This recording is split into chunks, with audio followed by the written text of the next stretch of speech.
Good morning students. आज हम chemistry का नया चैप्टर स्टार्ट कर रहे हैं, केमिकल रिएक्शन एंड इक्वेशन। तो जब भी हम कोई चैप्टर स्टार्ट करते हैं तो हमें मालूम होना चाहिए कि इस चैप्टर के अंदर आखिर पढ़ना क्या है। तो चैप्टर के नेम से क्लियर है, chemical reaction and equation. First of all we discuss about the chemical reaction. Chemical reaction है क्या? एक प्रोसेस है। हम देखते हैं डाइजेशन ऑफ फूड, ये भी एक केमिकल रिएक्शन है। तो finally we can say chemical reaction is a process in which new substance is formed having new properties. Example: magnesium react with oxygen to form magnesium oxide. To form magnesium oxide. तो है क्या ये chemical reaction? Chemical reaction के कितने parts हैं इसके बारे में देखें तो ये जो लेफ्ट हैंड साइड है LHS, इस साइड में प्रेजेंट होते हैं रिएक्टेंट, और ये RHS साइड, इस साइड को बोलते हैं product. So we can say chemical reaction is a process in which new substance is formed. Magnesium oxide is a new substance having new property compared to magnesium and oxygen. The chemical reaction have following characteristics. Characteristics of chemical reaction.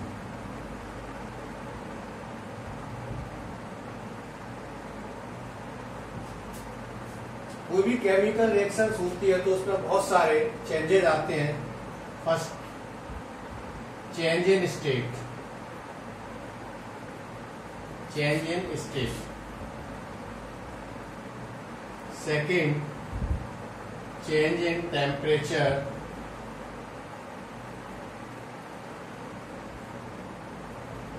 Third, change in color.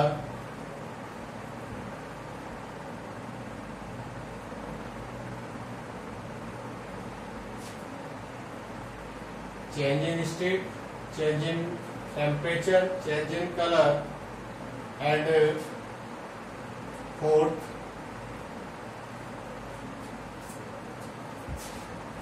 evolution of gas. Evolution of a gas. Evolution of gas. इसको किसी example से discuss करते हैं।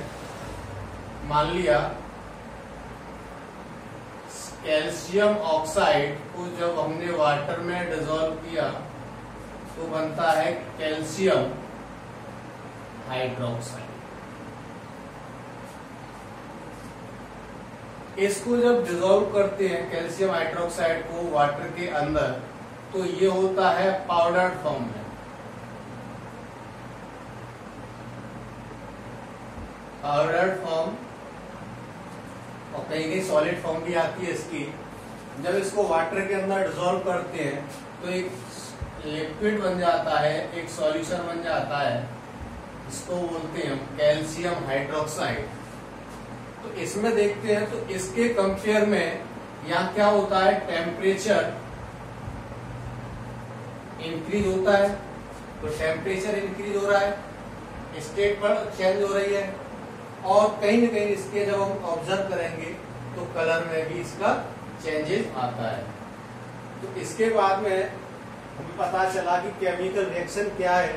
Chemical reaction एक process है जिसके अंदर कोई नया प्रोडक्ट बनता है, जिसके अंदर न्यू प्रॉपर्टी डेवलप होती है, उसी को हम बोलते हैं केमिकल रिएक्शन।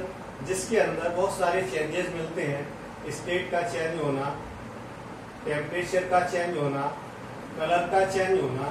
टेम्परेचर यहाँ दो तरीके के होते हैं, दो रिएक्शन होती हैं। One is endothermic reaction and second is exothermic reaction। यानी ऐसी रिएक्शन जो हीट को एब्जॉर्ब करती है, यानी एंडो मीन्स होता है इन, गेन करना, हीट को एब्जॉर्ब करती है, उनको बोलते हैं एंडोथर्मिक रिएक्शन। और एक्सो मीन्स होता है आउट, यानी those reaction which release the heat is called exothermic reaction. It is the type of exothermic reaction.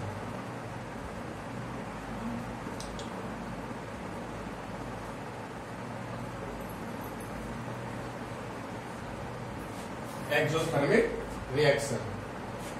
इसके बाद जो केमिकल इक्वेशंस हैं, इसके बाद डिस्कस करते हैं chemical equation. Chemical equation is a symbolic process, a symbolic part of a chemical reaction। जैसे यहाँ जो मैंने रिप्रेजेंट किया है ये केमिकल इक्वेशन ही है।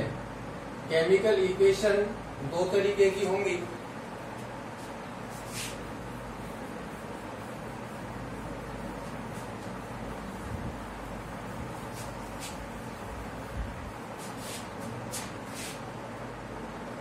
Chemical equation. केमिकल इक्वेशन यानी क्या है, ये symbolic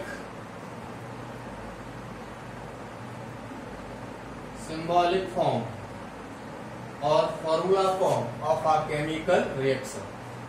symbolic form of a chemical reaction. अब केमिकल रिएक्शन, केमिकल इक्वेशंस को किस तरीके से हम और भी मॉडिफाई बना सकते हैं, तो मैं कुछ इसको रिप्रेजेंट कर रहा हूं। सॉलिड, केमिकल जो इक्वेशन लिखते हैं, सॉलिड जो रिप्रेजेंट किया जाता है ब्रैकेट के अंदर एस, लिक्विड एल, गैस जी, एक्वस एक्यू।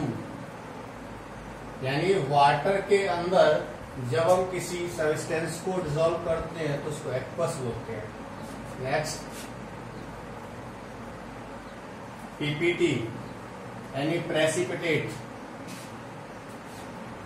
प्रेसिपिटेट क्या है, एक इंसॉल्युबल पार्ट है जो सॉल्यूशन से सेपरेट रहता है, उसी को हम पीपीटी बोलेंगे।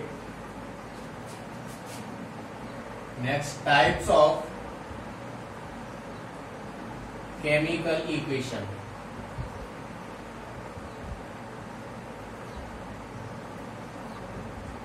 केमिकल इक्वेशन दो तरीके की होती है, एक होती है बैलेंस्ड इक्वेशन,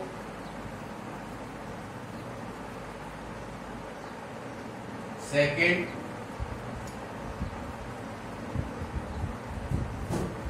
अनबैलेंस्ड इक्वेशन। अब इसको कैसे आइडेंटिफाई करें कि ये बैलेंस है या अनबैलेंस इक्वेशन है। यानी those reaction which have same number of atoms in LHS or RHS are called balanced, otherwise unbalanced reaction. Example: Mg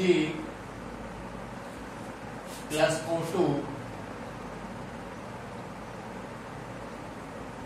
इस रिएक्शन का ऑब्जर्वेशन जब हम देखेंगे कि ये किस तरीके की रिएक्शन है, बैलेंस है या अनबैलेंस है, तो ये LHS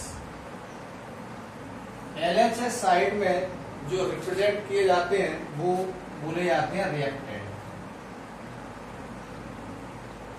यानी दो substance which react to each other to form a product is called reactant. इस साइड को यानी RHS इसे बोलेंगे प्रोडक्ट। अब देखें यहां नंबर ऑफ एटम में ऊपर रिप्रेजेंट कर रहा हूं इधर Mg O।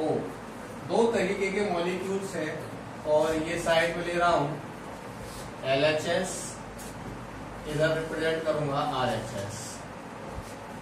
Mg same condition मैंने यहां लिखा Mg और O। Mg के नंबर ऑफ एटम 1, ऑक्सीजन के नंबर ऑफ एटम 2, Mg के नंबर ऑफ एटम 1, ऑक्सीजन के नंबर ऑफ एटम 1। तो यहां जब देखते हैं मैग्नीशियम और मैग्नीशियम के नंबर ऑफ एटम सेम है, बट ऑक्सीजन के डिफरेंस है, तो इस तरीके की जो इक्वेशंस होगी उसे बोलेंगे अनबैलेंस इक्वेशन। Unbalance equation. अगर यहां पर 2 का मल्टीप्लाई कर दिया जाए तो यहां नंबर ऑफ एटम 2 हो जाएंगे, तो ये हो जाता बैलेंस इक्वेशन। तो इसको बैलेंस कैसे किया जाए ये देखें।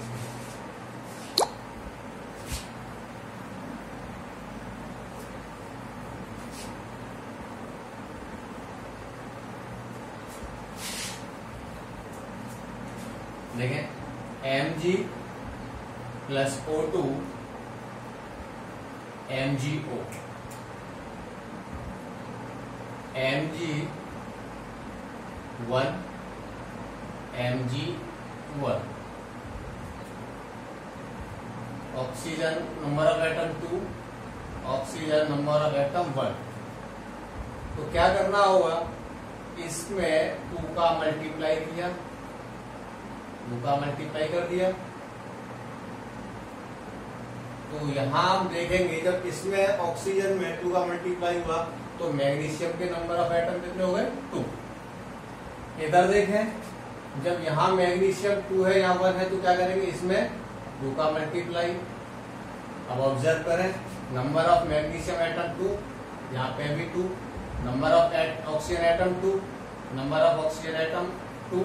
तो इस केस में हम इक्वेशन को बोलेंगे balance equation.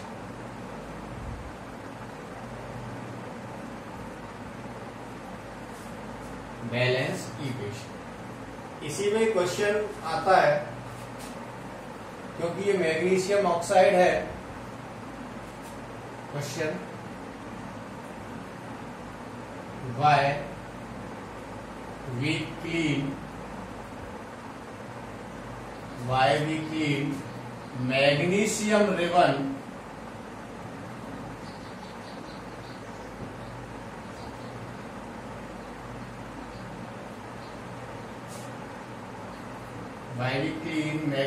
ribbon before burning। यानी मैग्नीशियम रिबन को जलाने से पहले साफ क्यों किया जाता है, ये है क्योंकि हमें मालूम है कि मैग्नीशियम जब ऑक्सीजन के साथ रिएक्ट करता है तो मैग्नीशियम ऑक्साइड यानी ऑक्साइड की एक लेयर जम जाती है। तो यहाँ पर क्या होता है, एक Darjeeling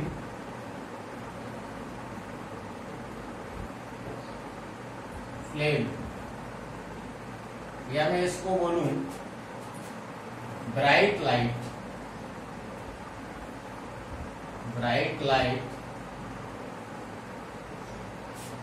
produced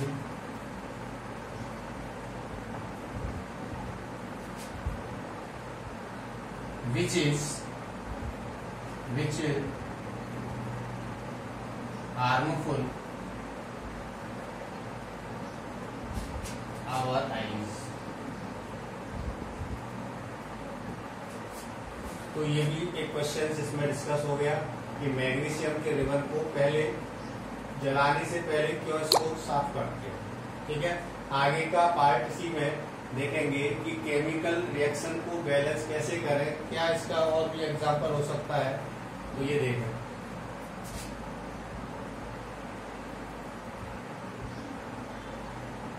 CaO plus CO2 that is CaCO3। ये ऑब्जर्व करना है कि ये क्या बैलेंस इक्वेशन है या अनबैलेंस है। अनबैलेंस है तो कैसे बैलेंस करें, देख इसमें कितने तरीके के एटम हैं, LHS है ये और ये side RHS। Calcium, carbon and oxygen. Calcium number of atom 1, carbon number of atom 1, oxygen. देखिए ऑक्सीजन यहाँ दो जगह रखा हुआ है, तो इसे क्या करेंगे, इस जगह 1, थोड़ा सा स्पेस छोड़ करके प्लस, और इधर 2, टोटल 3 एटम्स हैं। इधर कैल्शियम 1, कार्बन 1, ऑक्सीजन 3।